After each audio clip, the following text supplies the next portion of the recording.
quiero decirles que llegó a mis manos un libro imprescindible. Y creo que hay pocos libros imprescindibles y a medida que uno va creciendo va encontrando menos libros imprescindibles. Yo supongo que no por falta de autores, sino porque uno se va poniendo cada vez más caprichoso. Pero estoy leyendo El secuestro de Occidente, de Alejo Yapire, que de verdad pone luz sobre cuestiones que tienen que ver, por supuesto, con el presente, pero creo que son cosas que se vienen arrastrando desde hace tiempo. Permítanme compartir con ustedes un párrafo. Yo suelo no subrayar los libros, pero El secuestro de Occidente lo van a ver, está lleno de marcas y subrayados. La libertad de expresión y el laicismo retrocedieron, pero ya no por una mojigatería de los tradicionales sectores conservadores, sino por un nuevo puritanismo que conjuga viejos vicios estalinistas, proselitismos de los hermanos musulmanes y una retórica bien pensante tan ingenua como suicida. Mientras tanto, el fundamentalismo islámico se adentra en el corazón de Occidente, en el caballo de Troya de la lucha interseccional. Entre la ofensiva de lo que se ha dado en llamar el wokismo y su reacción, el ascenso de los nacionalismos identitarios de derecha, ¿qué lugar queda para la democracia liberal? ¿Tienen los herederos de la Ilustración los recursos suficientes para responder este desafío? ¿Hay espacio para la razón y el universalismo en medio de este movimiento pendular? El secuestro de Occidente describe la parte sumergida de esta batalla política y cultural que definirá cómo viviremos en los próximos años. Y ese es el punto sustancial, ¿no? Tratar de pensar cómo va a ser el mundo dentro de unos pocos años. El autor de este libro, Alejo Yapire, es periodista. Él vive en París, de hecho trabaja en la radio pública francesa, donde es editor de actualidad, pero él trabajó en muchísimos medios, estuvo en Página 12 hace varios años, en La Nación, en la revista Seúl, gran revista, en el diario El Mundo de España, y tenemos el enorme placer de estar en contacto precisamente desde París con Alejo Yapire. Alejo, ¿cómo estás? ¿Qué tal, Federico? Muchísimas gracias por la presentación y la invitación. No, de verdad te digo que es uno de esos pocos libros imprescindibles con los cuales uno se encuentra. Bueno, contanos, primero una pregunta personal, ¿cómo es trabajar en la radio pública francesa, digamos, porque uno tiende a suponer que debe haber, digamos, no solamente una audiencia, sino, digamos, un personal bastante woke, digámoslo, esperemos que no estén escuchando tus compañeros. Digamos que en toda la profesión hay un sesgo que tiene que ver con el origen sociológico de los periodistas. Tiene que ver con la formación, tiene que ver con una sensibilidad, tiene que ver con una sed de justicia social, y pienso que más o menos quienes hemos frecuentado las redacciones de medios masivos, no necesariamente de medios que sean muy militantes, pero conocen una sensibilidad. Todos sabemos cómo se votan en las redacciones, sabemos en Estados Unidos todo es mucho más claro en ese sentido, sabemos el nivel de endorsement, es decir, del apoyo que manifiestan antes de cada elección los grandes medios, y en un 90 y pico % eso marcadamente de izquierda. Eso es una constante. Así que bueno, para mí me sirve para entender cómo se fabrica la información, es decir, todo el encadenamiento que hay en los distintos momentos, es decir, qué es lo que va a buscarse como información, cómo se elige el ángulo, el entrevistado, qué es el resultado que se busca cuando se hace esto, para confirmar un sesgo y armar una narrativa. Entonces pienso que todos quienes hemos trabajado en una redacción con un espíritu más o menos crítico hemos percibido esto. Alejo, vos lo señalás en varios pasajes del libro, digo yo en mis palabras, que uno percibió como una cierta pulsión suicida en Occidente, que de repente se enamora de estos grupos que si estuviera en sus manos y a su alcance, digo, de hecho cuando lo hacen, perfectamente masacrarían, digamos, a todos aquellos, por ejemplo, las minorías que tienen que ver con los trans, con los homosexuales. ¿Cómo se explican estos grupos? Por ejemplo, el otro día hay una foto de decía trans con Palestina.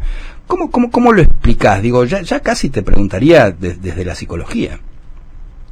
Bien, creo que lo mejor que resume esto es el famoso ya meme de chickens for KFC, claro. Sí, es decir, pollos por el local de comida rápidas de pollos. Es decir, es gente que está apoyando a sus verdugos. Entonces sí, a priori resulta extrañísimo que gente que vive cazando micromachismos y defendiendo los derechos LGBT, etcétera, de repente se alían con quienes son más machistas y prevén una pena capital para los homosexuales y minorías religiosas.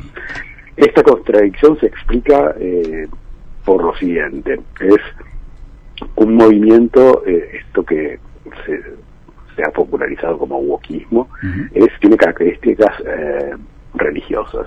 Claro. ¿A qué me refiero? Es un dogma, es decir, es a prueba de realidad, una convicción que excede lo empírico,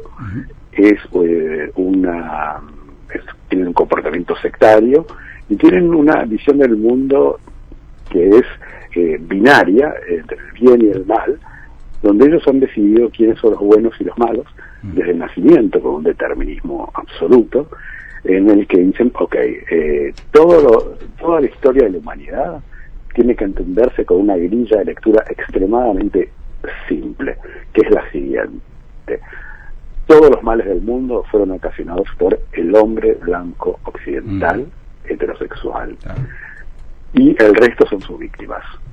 Es una izquierda que ha reemplazado la lucha de clases por la lucha de razas, y de toda la luz de este prisma. Entonces, ellos consideran que los integristas islámicos forman parte de lo que ellos llaman los racializados, es decir, los no blancos, que son por naturaleza víctimas.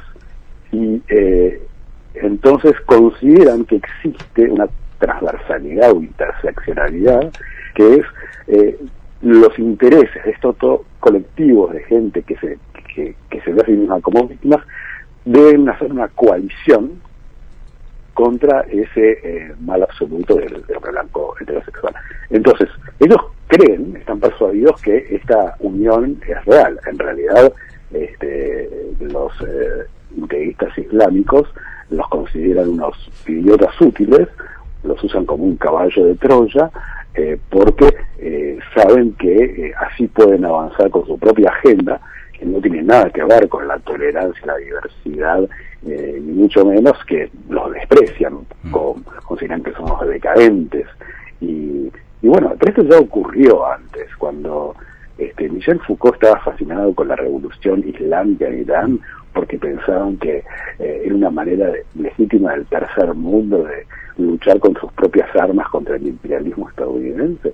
Ya estaban haciendo esto. Los izquierdistas que apoyaron la revolución islámica en Irán fueron todos pasados a cuchillo. Lo que pasa es que no aprenden la lección. Vos sabés que me lo sacaste de la boca. Te iba a mencionar precisamente a Michel Foucault, precisamente con este ejemplo que vos das.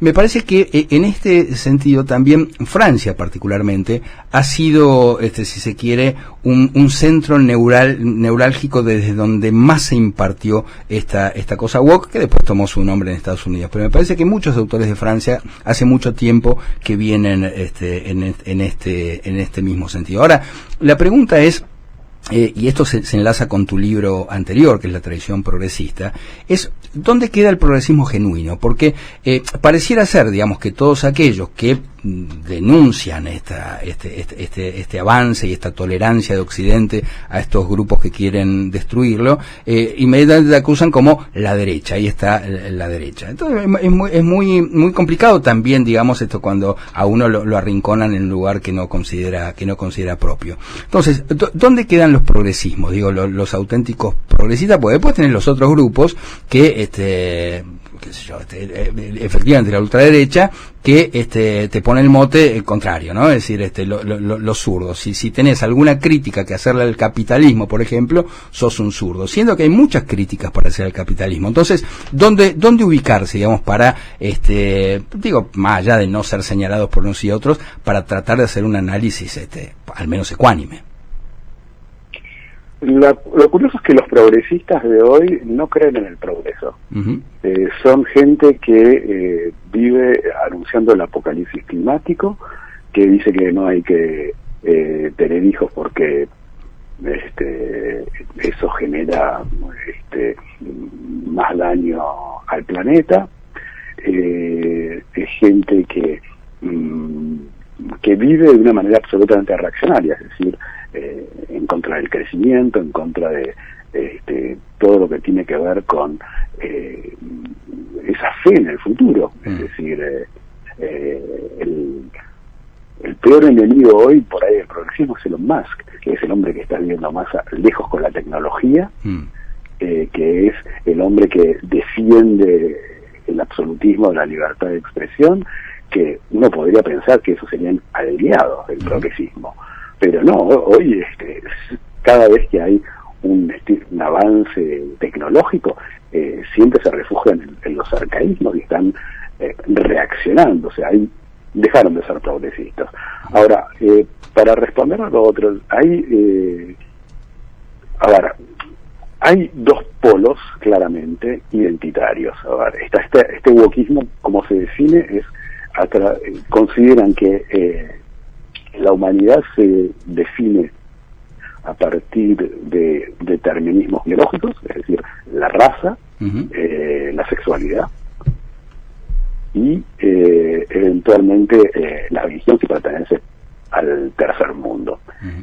Y por eso son identitarios, es decir, te define tu identidad, no lo que haces, sino lo que sos de nacimiento. Y después tenés el otro extremo, la versión más de esta derecha tradicionalista, que ve, por ejemplo, en tipos como Putin, ponerle un salvador del occidente cristiano, un líder fuerte que está a favor de la familia, los valores tradicionales, y qué sé yo. Esto es para mostrarte dos extremos. Hay toda una reacción que ha habido al wokismo, que son los populismos de derecha, que tienen muchos matices, pero podemos encontrar claramente a Trump como una reacción a esto, que fue el primero que entendió que podía capitalizarlo y que había una batalla cultural que le daría un rédito político. Lo entendió en alguna medida Milei, claramente con un lenguaje de confrontación hacia esta hegemonía cultural que tiene la izquierda, Meloni en otra medida. Entonces son dos polos identitarios, es decir, que van, no tanto en el caso de Milei, porque no hace mucho hincapié en la cultura cristiana y todo eso, pero sí en el hecho de ir a la confrontación con el wokismo. Lo es mucho más tipos como Orbán, ponerle, claro, en Hungría. Claro.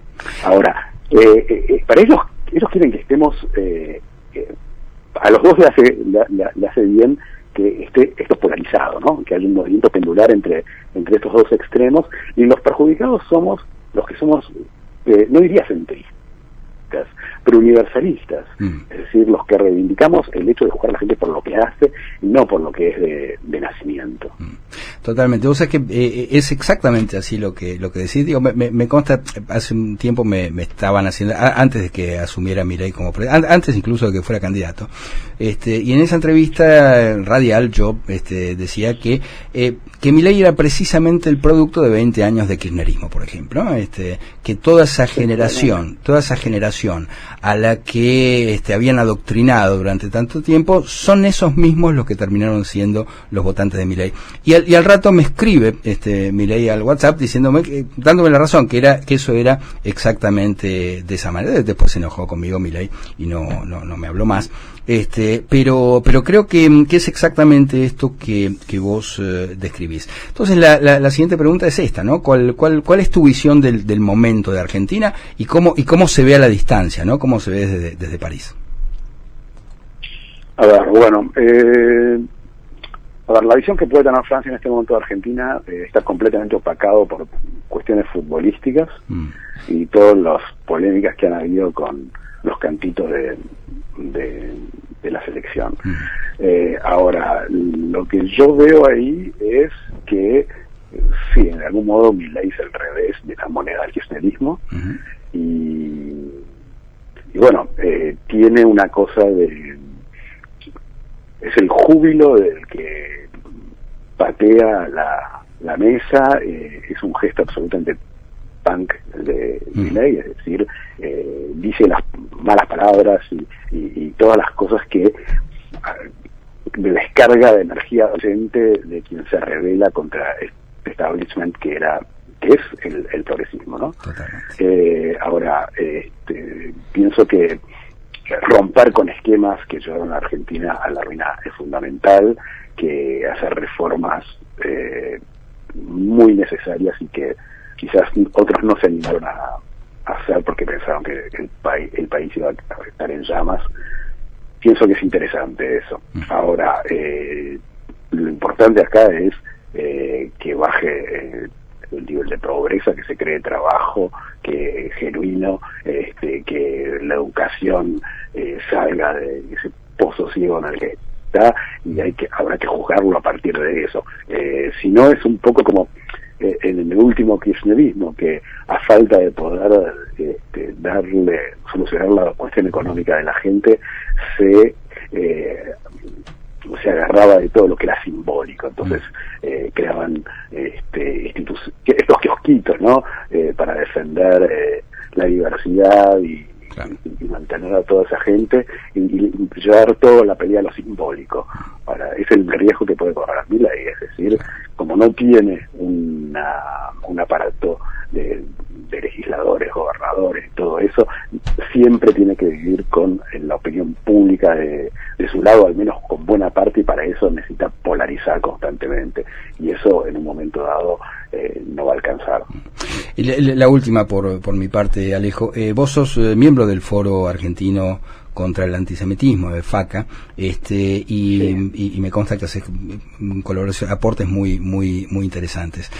¿Cómo explicás este brote de antisemitismo precisamente después de la mayor masacre que se ha hecho desde la Shoah después del 7 de octubre?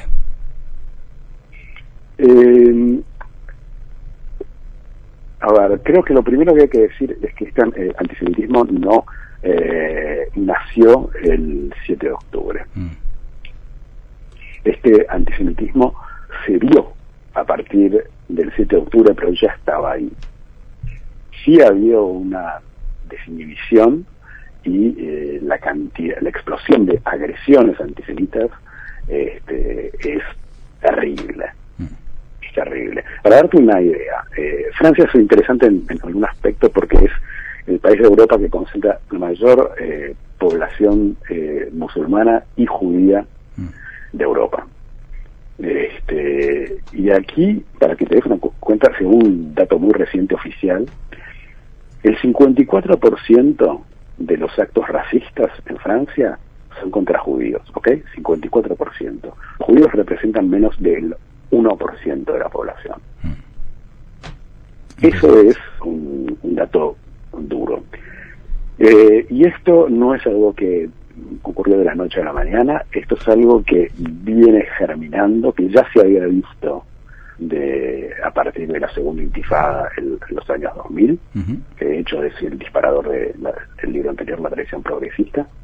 Es un tipo de antisemitismo que no es el que estaba en Europa de los años 30, es un antisemitismo que combina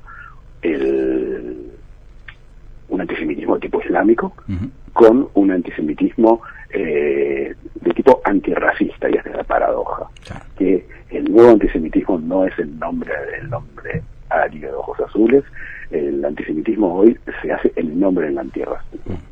Y son esta mezcla que está propulsando esta ola de odio y agresiones que está golpeando Francia, pero otros países de Europa y Estados Unidos. Quizás la novedad. Total. Alejo Yapire, bueno, le recomiendo calurosamente a la gente El secuestro de Occidente. Es un libro que hay que leer, es uno de los pocos libros imprescindibles con los cuales yo me topé, porque creo que precisamente nos explica un poco en qué mundo vamos a vivir los próximos tiempos. Alejo, te mando un abrazo grande y bueno, te seguiremos leyendo desde acá. Un abrazo grande y muchas gracias por haber invitado. Gracias a vos, Alejo Yapire.